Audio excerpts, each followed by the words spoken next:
Essa semana eu tive preparando uma das minhas aulas de hebraico e eu me deparei com o seguinte questionamento: será que nós temos tratado o Eterno como um Baal?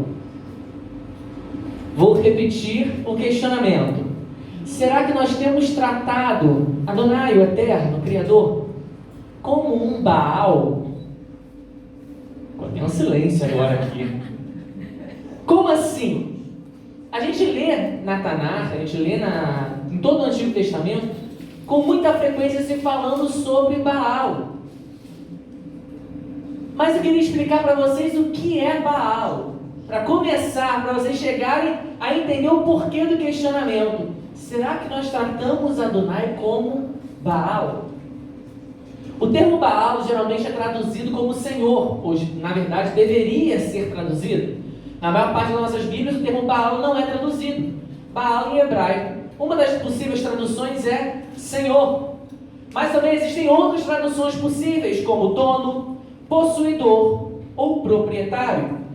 É comum nós vermos esse termo Baal aparecendo na Bíblia para representar alguma entidade ou algum deus pagão. Nós vemos com muita frequência. O livro de Juízes, então, você vê muito falando sobre Baal. Só que esse termo, ele na verdade não representa uma divindade específica, uma entidade específica. Baal significa proprietário, dono, possuidor. E ao longo das escrituras, nós vemos essa palavra sendo usada com essas diversas conotações. Às vezes, Baal era usado para um senhor de escravos, por exemplo. Nem sempre era uma divindade, ok? Mas quando Baal era usado para uma divindade, não representava apenas uma divindade. Poderia ser Dagon, poderia ser Moloque, poderia ser qualquer divindade. Baal é uma categoria, digamos assim. Significa entidade. Entidade é uma boa tradução para o termo Baal. Só que o que acontece? Baal significa possuidor, dono, proprietário. Quando a gente entende esses significados do hebraico para a palavra Baal, a gente começa a entender alguns termos que a gente usa até hoje no português. Existem determinadas religiões em que a pessoa fica possessa, em que a pessoa fica possuída por espíritos. Por que a pessoa fica possuída? Porque ela tem um possuidor. Daí o termo Baal, que significa dono, proprietário, possuidor, é exatamente nesse contexto. A pessoa que adora a Baal, ela fica possessa, ela fica possuída. Porque essa entidade é um possuidor, é um dono, é um proprietário. E todas as pessoas que se sujeitam a Baal, sujeitam a uma entidade, são propriedade dessa entidade. Vocês estão conseguindo acompanhar? Amém? Então Baal, ele é uma entidade, pode ser traduzido como entidade. Só que aí o que acontece?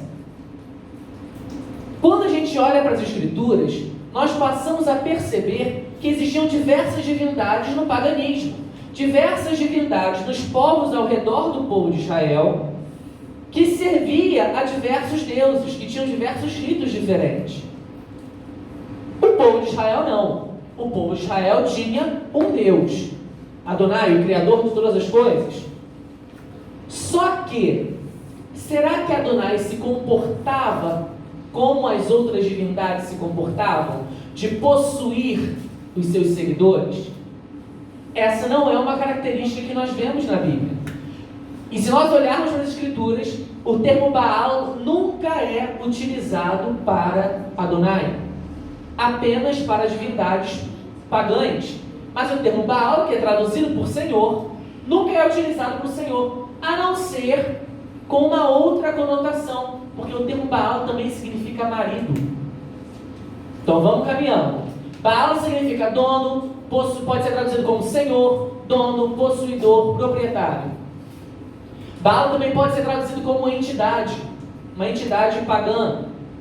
Também pode ser traduzida como marido. Mas note, nem sempre foi assim. Hoje em dia, no hebraico moderno, o termo Baal significa marido. Mas na época bíblica não era assim. O termo homem também podia significar marido. O termo mulher também podia significar esposa.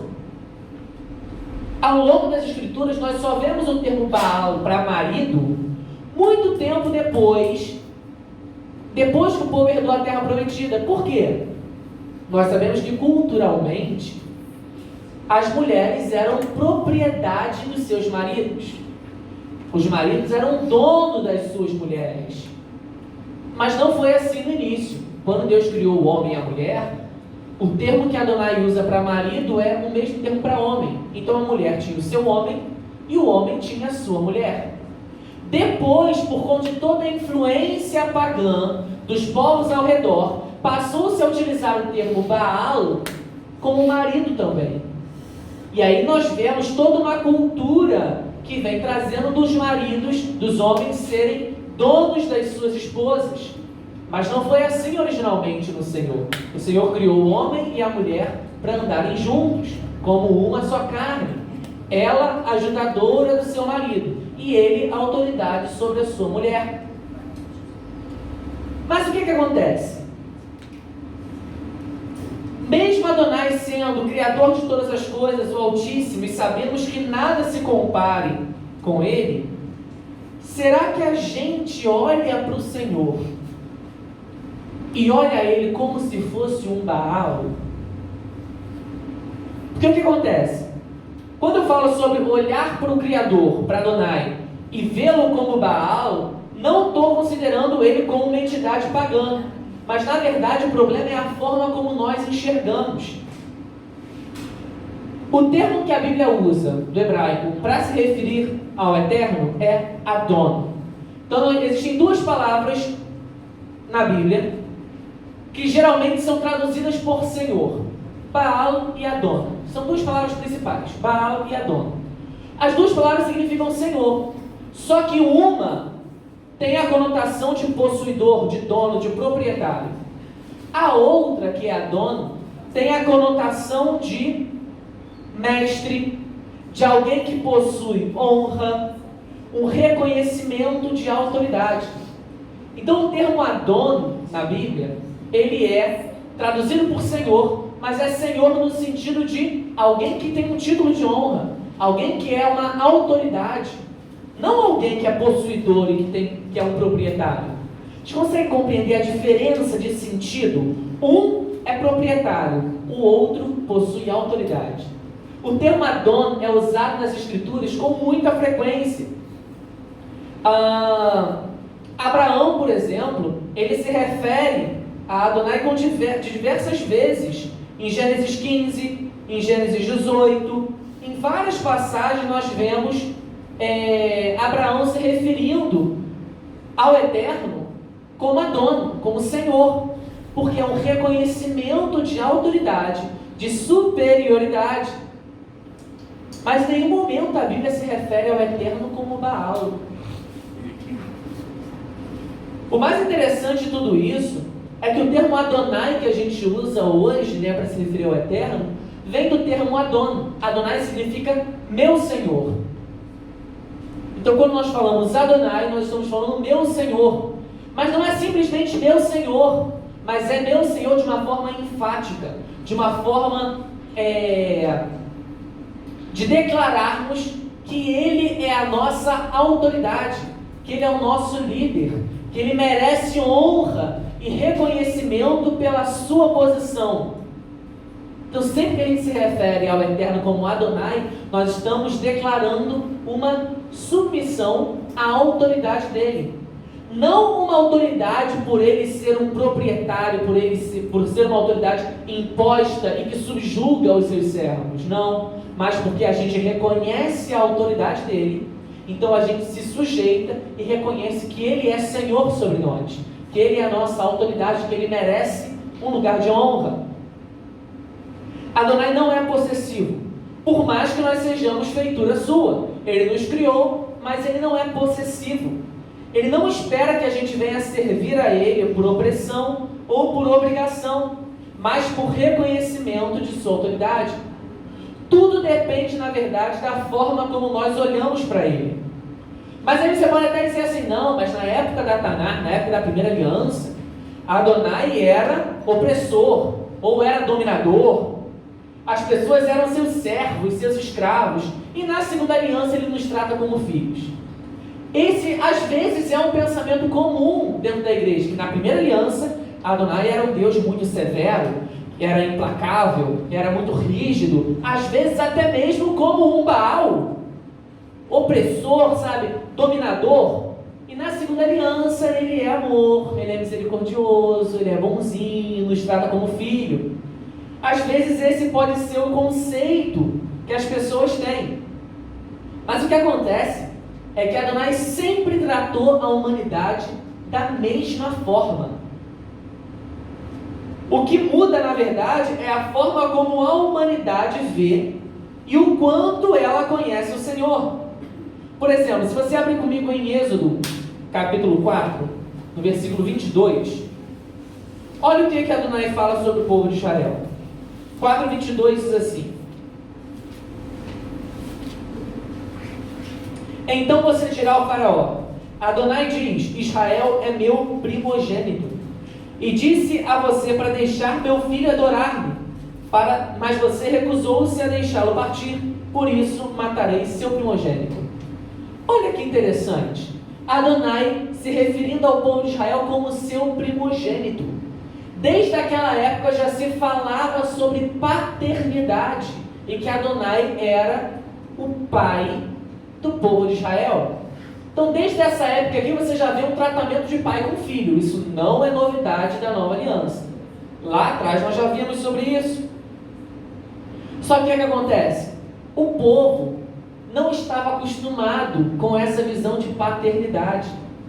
O povo de Israel estava acostumado com o quê? Com toda aquela idolatria, todos aqueles deuses, aquelas entidades, os Baalim. Estava acostumado com o quê? Com entidades, divindades que oprimiam os seus seguidores, que possuíam os seus seguidores. Eles já estavam acostumados com isso desde o Egito, por exemplo. E aí o que acontece? Quando Adonai liberta o povo de Israel, eles olham para Adonai. Como que eles veem Adonai? Como um Baal. Eles olham para Adonai na mesma estrutura que eles estavam acostumados com as divindades. A diferença é que Adonai fazia milagre, fazia coisas que os outros não faziam. Mas eles tinham aquele costume de olhar para Adonai como olhava para as outras entidades, tendo medo, porque eram sacrifícios que eram feitos, eram serviços que eram feitos a essas entidades. E aí eles olham para Adonai como se fosse um Baal. E aí Adonai começa a estabelecer um relacionamento com eles. Mas eles continuam olhando como se eles fossem servos e escravos de Adonai. Mas Adonai sempre quis um relacionamento com o povo. Desde Adão, ele queria um relacionamento com o povo, com a humanidade, com a sua criação. Enquanto as pessoas tivessem aquele conceito de que Adonai era um Baal, eles não conseguiam construir um relacionamento com Deus. Não conseguiam.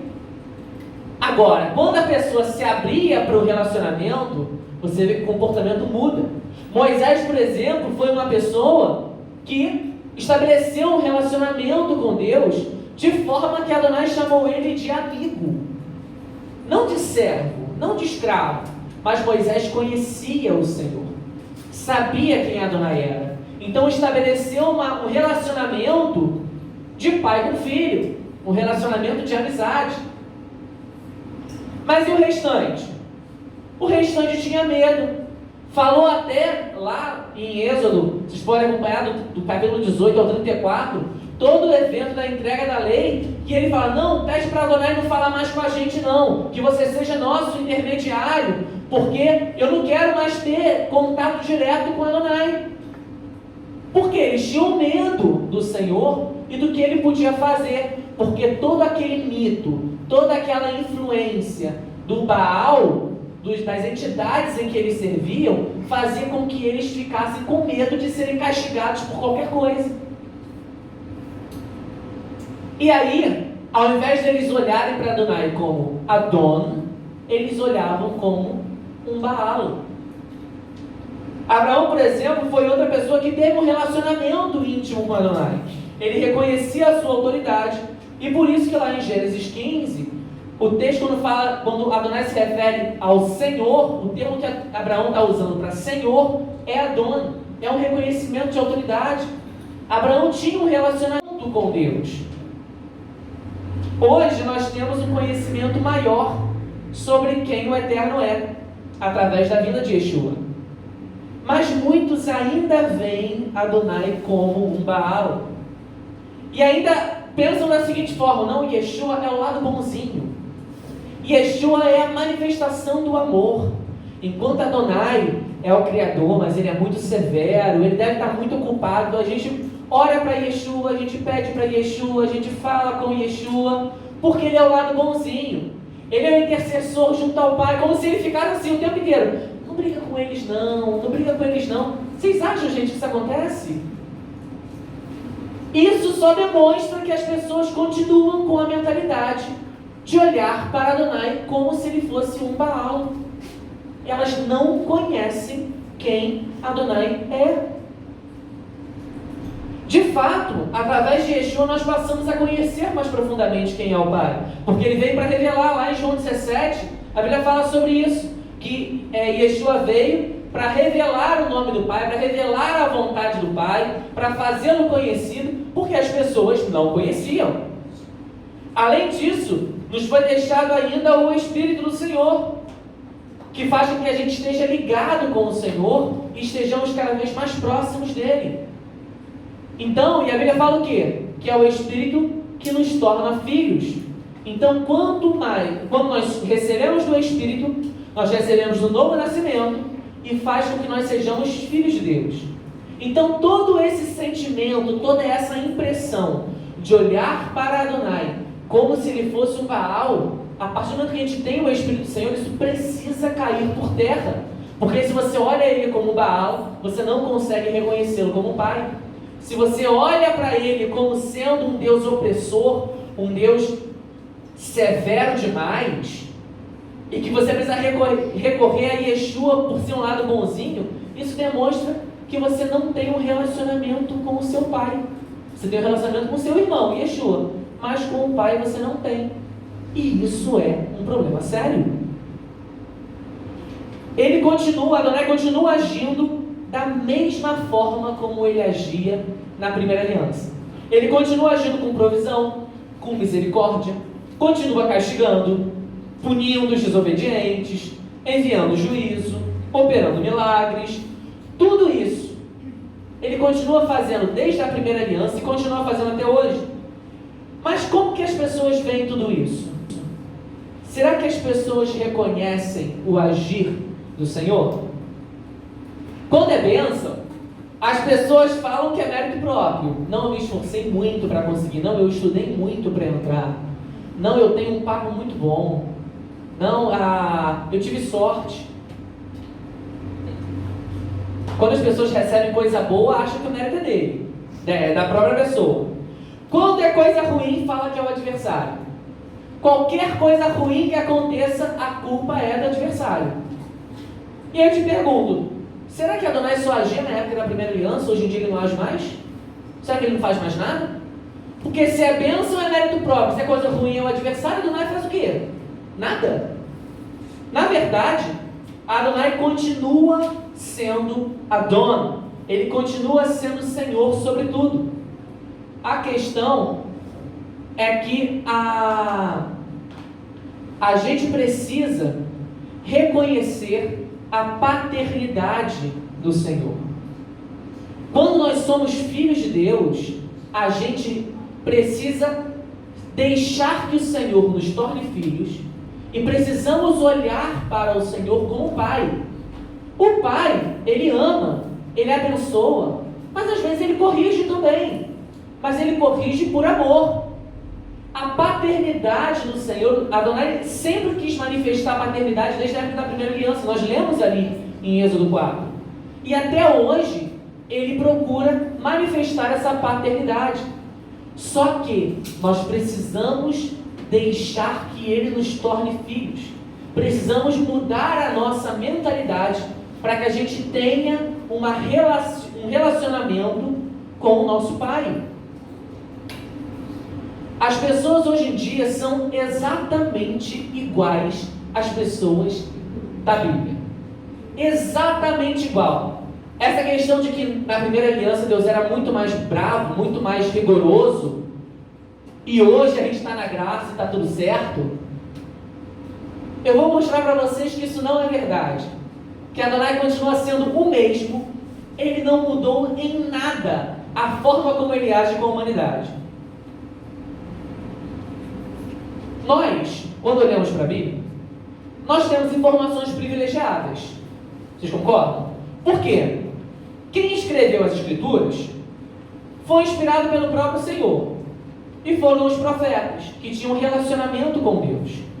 Então, quando a gente vê toda uma assolação acontecendo com o povo de Israel, a Bíblia nos informa que era o Senhor que estava executando o juízo por causa da transgressão. E aí a Bíblia fala o que iria acontecer, mostra o que aconteceu e mostra que é o Senhor que está fazendo. Então, quando a gente lê os relatos da primeira aliança, nós temos informações privilegiadas. Mas e as pessoas? Será que as pessoas da época conseguiam entender que tudo que estava acontecendo com elas era punição divina? Se as coisas ruins que aconteciam, se as assolações que aconteciam, será que elas conseguiam entender que era por fruto do pecado que elas cometiam? Provavelmente não. Ah, mas os profetas anunciavam, Agora, bota um profeta no meio de um povo de 400 mil pessoas e faz com que todo mundo entenda. Hoje mesmo, se o Senhor levanta um profeta para falar alguma coisa, as pessoas não ouviram o que o profeta fala? Não. Provavelmente nem metade das pessoas tinham noção de que o que elas passavam era uma manifestação de juízo de Deus. Elas devem dizer que nem as pessoas falam hoje, já deve ser o acaso, ou azar, ou karma, ou coincidência. Um monte de tsunami acontecendo é coincidência. O vírus espalhando, uma assolação matando várias pessoas, é o acaso, não é o Senhor. Ou então fala até que é o adversário, não é o adversário que está agindo. Desculpa, mas quando você lê na Torá, você vê o adversário matando metade do povo de Israel? Não, você vê o Senhor enviando praga, você vê o Senhor enviando juízo, morrendo 120 mil de uma vez, 70 mil de uma vez, milhares de pessoas. Em toda a época natural, o adversário não fazia nada. Só agora que ele age. Antes era só Adonai que fazia. A questão é, a gente quando olha para a Bíblia, a gente tem a informação dos bastidores. O povo na época não tinha. O que acontece nos dias de hoje é que hoje a gente não tem essas informações privilegiadas. A gente não tem informação dos bastidores. Então, quando acontece a assolação, a gente não está vendo o contexto de que não, o povo de Israel pecou, então por isso que eu vou mandar o juízo. A gente não tem mais essas informações. Então, quando acontece um juízo, quando acontece alguma coisa, a gente fala que é um acaso, a gente fala que foi azar, que é coincidência, ou atribuiu ao adversário. Mas as coisas continuam acontecendo da mesma forma como acontecia. E é aquilo. Vocês conseguem notar alguma diferença daquela época para os dias de hoje? A gente vê problema, calamidade, desastre, e o povo insiste em dizer que é o adversário ou que é coincidência. E quando o Senhor levanta algum profeta nos dias de hoje para falar que está vindo uma assolação por causa do pecado no juízo, as pessoas falam que ele é profeta do caos. Rotula logo o profeta como sendo profeta do caos, que só profetiza desastre para a vida dos outros. Gente, a gente pode chamar Isaías e Ezequiel de profeta do caos também? A gente pode chamar Moisés, Jeremias de profeta do caos? Oséias se levantavam para falar: olha, está todo mundo em pecado, está acontecendo tudo isso por causa de juízo. Hoje em dia os profetas continuam se levantando, só que ninguém está ouvindo. Fala: não, porque Deus é muito bondoso, Deus é muito misericordioso. Por que Deus iria matar milhares de pessoas? Não, o Deus que eu sirvo não faz assim. O Deus que eu sirvo é amor. Então ele não mata ninguém, ele não executa juízo, ele só passa a mão na cabeça. Deus não muda. A Bíblia fala que nele não há sombra de variação. A forma como ele age com a humanidade hoje é da mesma forma que ele agia com a humanidade no passado. Só que aí entra a questão de Baal. Se a gente olha Adonai como Baal, a gente vai ser tratado como servos de Baal. Vou repetir. Se nós olhamos para Adonai e olhamos ele como se fosse um Baal, como se fosse um senhor opressor, proprietário, que é dono da nossa vida e que faz o que quiser e que a gente não tem nada com isso e que a gente é servo mesmo e tem que sofrer, se a gente tem medo nesse nível, se a gente serve ao Senhor como se ele fosse um Baal, nós seremos tratados como servos de Baal. Agora, se nós olhamos para o Senhor como Adão, como um Senhor, como uma autoridade sobre a nossa vida, nós seremos tratados como filhos, nós seremos tratados como amigos, nós teremos um relacionamento e a gente vai conseguir desenvolver toda essa relação de paternidade que o Senhor sempre quis estabelecer. A Bíblia fala que Adonai é um pai com muitos filhos. Yeshua foi o primeiro, o primogênito. E com isso, ele fez com que todos nós tivéssemos a possibilidade de sermos feitos filhos de Deus. A Bíblia fala que todos quanto a ele receberam, deu-lhes o poder ou o direito de serem feitos filhos de Deus. Adonai continua agindo da mesma forma.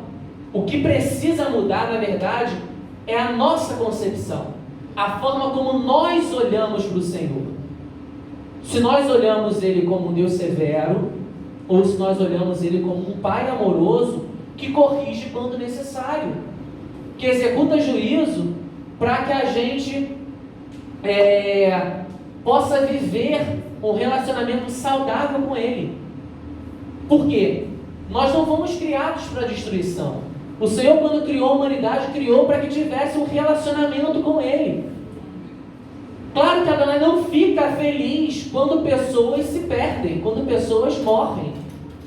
Mas às vezes é melhor a pessoa ser retirada desse mundo com a possibilidade de viver na eternidade do que a pessoa permitir viver aqui e perder a sua salvação e passar o resto da vida no lago de fogo.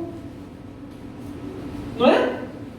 O amor, a gente não consegue compreender qual é o nível de sabedoria e entendimento do Senhor e até que ponto vai o amor do Senhor com a humanidade. A gente não consegue compreender.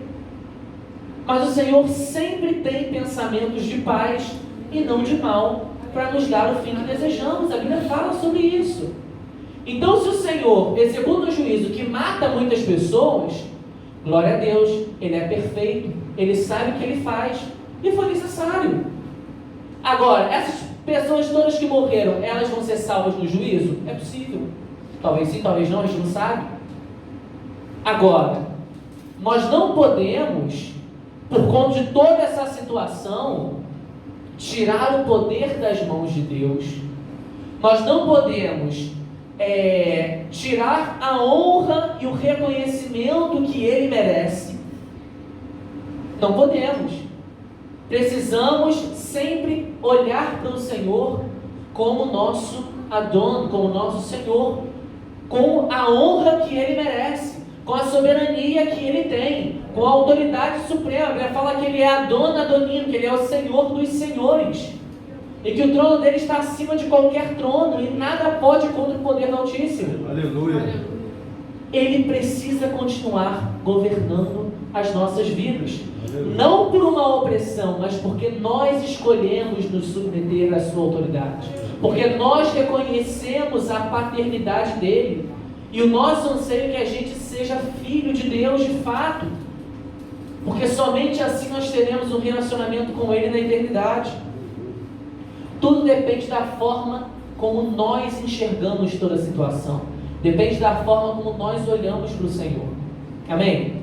Eu gostaria de orar com vocês. Vamos ficar de pé?